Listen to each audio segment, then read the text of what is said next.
Hello, I'm Andy Jenks. I'm the instructor in FNRM 3131 and 5131 for fall 2023, and I want to start with a little mechanics of our situation using the internet.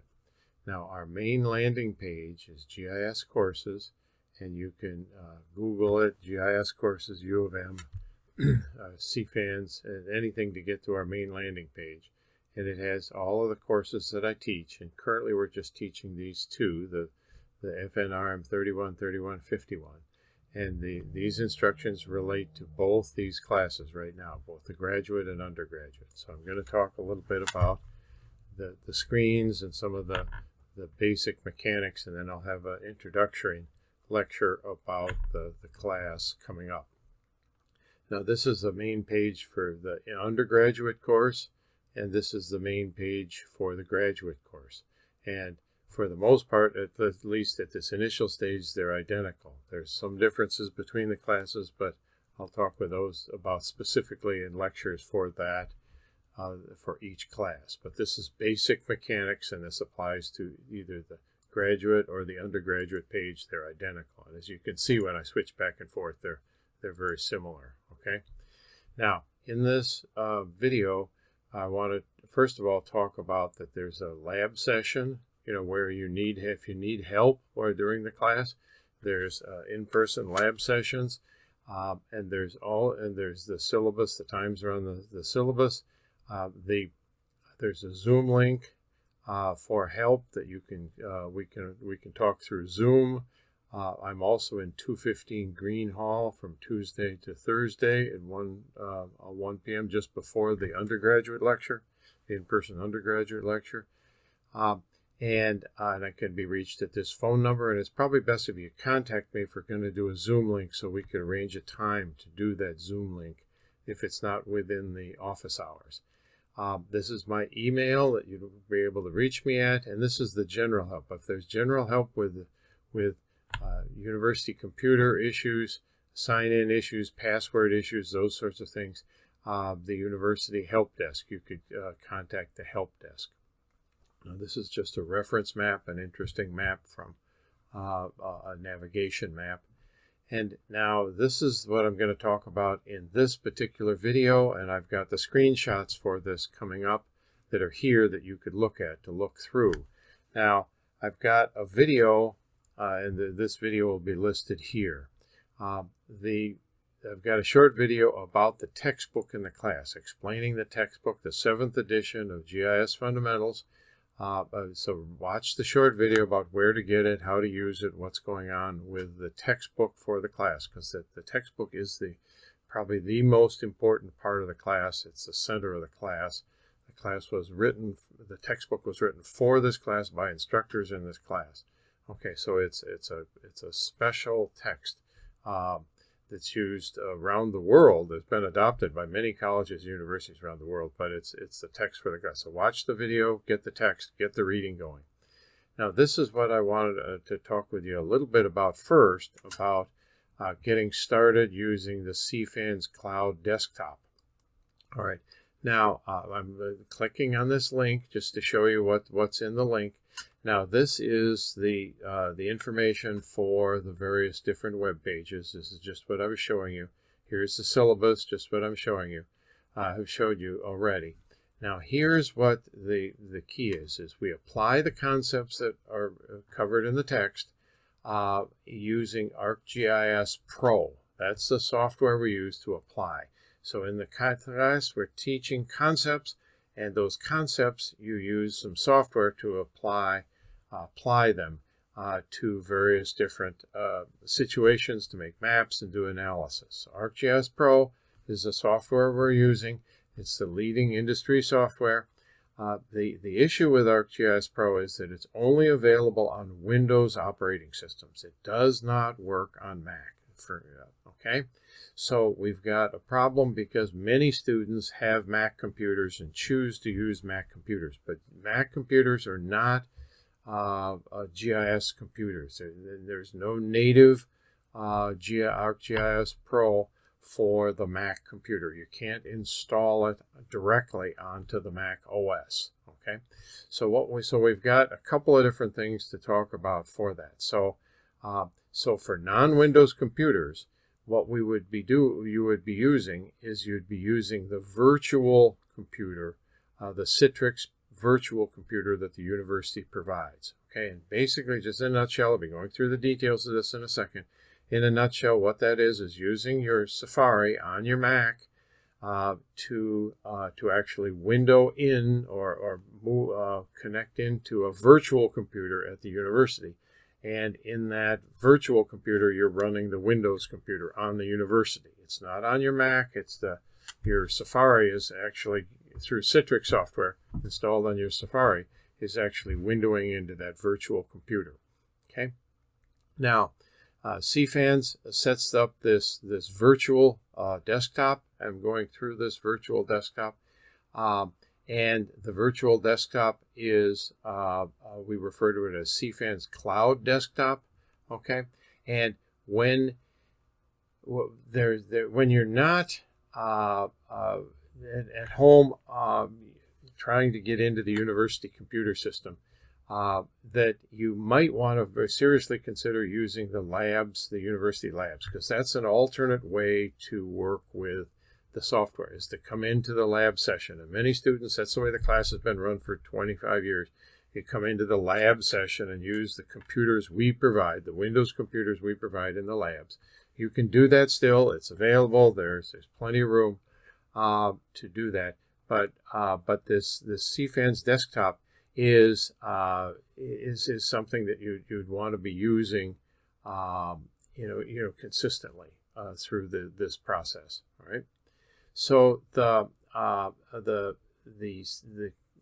CFANS Cloud Desktop works on the Mac computers and the Windows computers. So if you've got a Windows computer, a little laptop at home you want to work on, you can use that and window into the virtual computer.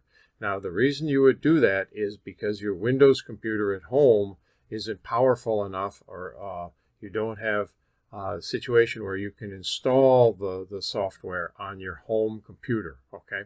Now, I've got the note down here at the bottom that says that if you've got a good Windows computer at home, okay, you can install it. So send me a note. I'll send you the instructions about how to install the software on your Windows computer at home.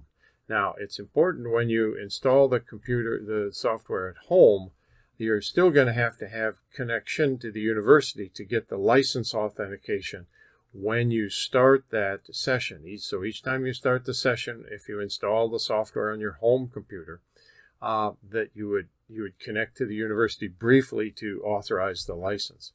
But most of the students, because of situations with their Windows computers or they only have a Mac, they use this Citrix workspace. And that's what I'm going through here, where you're actually using browsers. You install some software on your computer, small software. It's called Citrix Workspace. And that you use that through a browser, Chrome, Safari, Firefox, Edge, so on, and you would access. And there's some instructions here on the links of how to install that on your particular computer, whether it be a Mac computer or a Windows computer at home, at your home.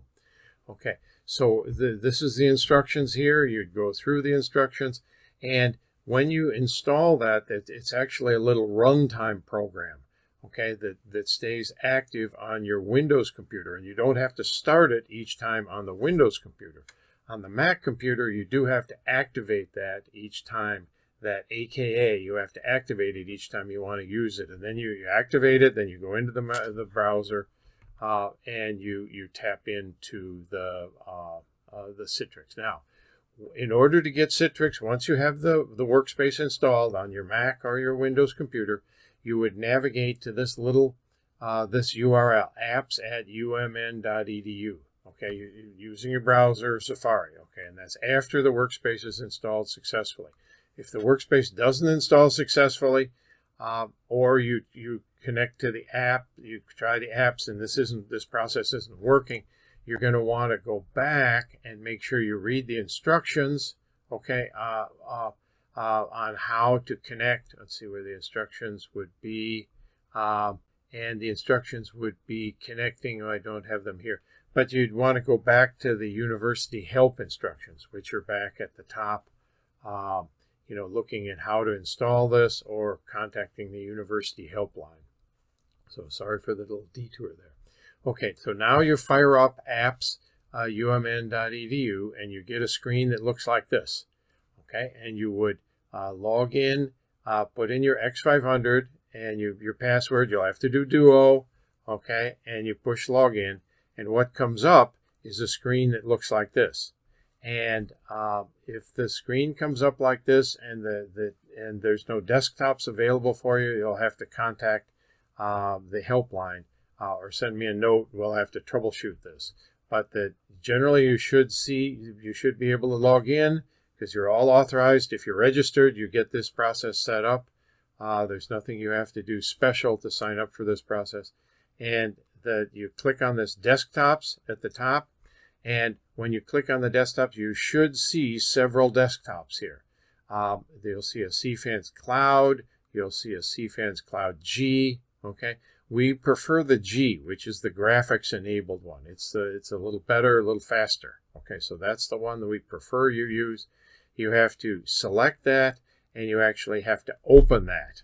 Okay, so you would open that, and sometimes in the Windows, it actually brings this little ICA down into your lower left, and you'd have to click and open.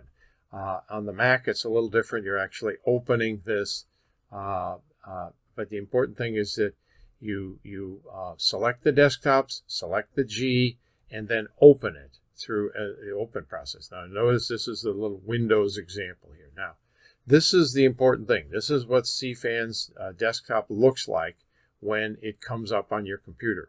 Now, you'll want to notice that this looks like a Windows computer. And you want to remember that it's a virtual computer. So if you're on a Mac, okay, you want to make sure that you have, if at all possible, don't have your mail running, don't have all sorts of other programs running, don't have Zoom running. You really want to just have your computer just running the Safari or the Chrome, working with this the CFANS desktop, because the other resources, the other things you're running, you're used to running Windows and flipping back and forth in your Mac or your Windows computer. That takes resources on your home computer, and you want to dedicate those resources to supporting this virtual session that you're on. And in this virtual session, you can't drag and drop from your email or anything like that. It's a window into a separate computer, okay, that you're working with. It looks like this. And I've got little notes here, and I've got some other special notes. Here's the helpline that you want to call of the main university. They're the ones that help the virtual computer, help the password, help those sorts of things. And you want to make sure that you work with them. They're the main helpline. Okay, so that's what these instructions show on getting that set up, that Citrix set up. Now, these instructions, these little that I'm going through, the little PowerPoint here, the PDF is within this Citrix environment. So assume you got the Citrix set up, you selected the desktop, and you logged in. This is how you use that Citrix environment remotely. Okay, and remember, it's a virtual computer. You can't drag and drop. You want to use a 3-button mouse if at all possible. If you're a Mac person, you don't have a 3-button mouse because the Macs are different. The Mac mice are different. So you might very well want to plug in just a cheap plug-in 3-button mouse because it's a Windows world you're working on your Mac. Now you can use the shift, the special buttons on the Mac to do the Windows keys.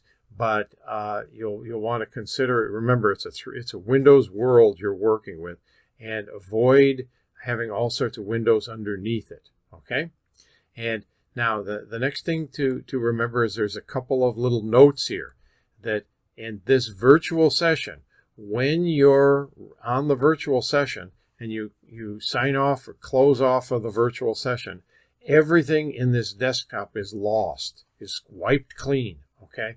That's what it says here. So you want to make sure that whatever you're working on and whatever you're doing, okay, is after you've got everything, your steps done for the task you're using the virtual computer for, that you take the data, the folders that you've got your work in, and you save it to your W drive. Now, you could also save it to H drive, which is available there, but the H or the W are your home drives, and that's your the place where you save the data. That's like your garage, where you put your car to keep it safe. You don't drive it, do you know what I mean, in your garage. You don't drive your car in the garage, but you use the garage for safekeeping. Okay, and the W and the H is where you're safekeeping, and that's what this information is all about. There's a little Windows icon. Here's the ArcGIS Pro, where you start ArcGIS Pro. Now, you'll notice up here at the top, and you can see that on all these screens, there's this little drop-down. There's a little drop-down you pull. Now, that's actually controlling the Windows, the virtual session, the virtual computer. And when you're leaving the virtual computer, or you want to do some control functions with the virtual computer, you pull that down. And oftentimes at the beginning you get a little prompt and you pull it down, and you want to make sure you do read-write. Now, what does read-write mean for the virtual computer? Is that read-write actually allows the virtual computer that you're running, the university virtual computer, to actually read disks that are on your personal computer. So your C drive or your drive, you know, if there's information on your computer, your personal computer, you can read and write if you set that with a little drop down. Now, the other thing, you don't want to work that way. You want to remember all your working is done on the desktop. That's the best place to be doing the desktop. Remember the idea. It's like driving a car. The W or the H is the garage. The streets where you do your work and you do everything, and you do your driving or you do your activities that you want, is all on the desktop of that virtual computer. Okay, and we'll repeat that and talk more about that. Now, the other little drop down for the virtual computer you want to be aware of, the drop down, is how you end the session. Okay, you pull a little drop down, touch on the Control-Alt-Delete, and you would then sign out. And it's important to use sign out. If you just close this, it sits there and keeps that resource tied up for an hour or two before it times out and logs you out, automatically logs you out. And you're hogging the resources that other students could use. So this shared environment, this virtual computer, there's dozens of virtual computers that the university has put up for students to use, and you sign in, and we allow 1 or 2 students to share sort of a virtual computer so you don't bump into each other. And that if you sign out when you're done, you free that resource up for another student to use right away. So you want to make sure you sign out for that. Okay, so now I've talked through getting this installed. I've talked a little bit about how to use that cloud desktop. Now I'm going to talk about ArcGIS Pro, okay, which is the software you're going to be using. So I'm just bringing up that virtual computer. So now, ArcGIS Pro. ArcGIS Pro is a very good product. It's used by industry worldwide. It's the main GIS product, the main commercial GIS product. The DNR uses it, the Forest Service, the Park Service, the counties, states, countries use it. It's the main product, and we're teaching the main GIS product. There are other products we'll talk about later in lecture and what their benefits are. And the other products aren't bad, but this is the central product, and we're working with the central product. Now, when you're working with the ArcGIS Pro, ArcGIS Pro is software that really assumes the data that you're using is very available. There isn't a lot of network delays for the data that you're using for your ArcGIS Pro session. So you want to make sure that you're always using the desktop. Okay, so what that means is that after you've started the CFANS desktop, or you're in the lab, or you're working on your home computer, however you're using the lab software for this class, you want to make sure you copy the folder for that lab. And there's a folder for each lab, and you copy that to the desktop of the computer you're working on. The virtual computer, the CFANS desktop, or the computer you're working on in the lab, or the computer you're working on at home. You want to make sure it's on the desktop. Why is that? Because that's the best place. That's the speediest place. Okay. Now, when you're on the virtual computer or you're in the computer lab, you can find the class data under the S drive or the L drive and the class number, and you could see it. And you want to copy all of Lab 1, FNRM 3131 or 5130, Lab 1 down to your desktop, or Lab 2 or 3. So the drill is, before each lab starts for you, you take the entire folder, put it on the desktop. Okay. Once the folder's on the desktop, then you start ArcGIS Pro and you connect to that folder. Okay. And all the layers and all the work you're doing should be coming and going from that desktop while you're working on it. Then when you're done and you've got ArcGIS Pro closed, you want to put it in the safekeeping. Put it in the garage, put it in the W, put it in the H, and put it in somewhere that's for safekeeping. And that's very, very important. And then sign out of the virtual computer or the lab computer that you're using in the computer lab. Now, this is all I'm talking about in this video. I've got screenshots that show this. It's really important you step through and you understand this at least once, how this basic product works. And again, this applies to both 3131 and 5131. And if there's particular questions, you want to drop me a note, call the help desk. We really need you to get started and get good practices going for this class. So welcome to the class and good luck.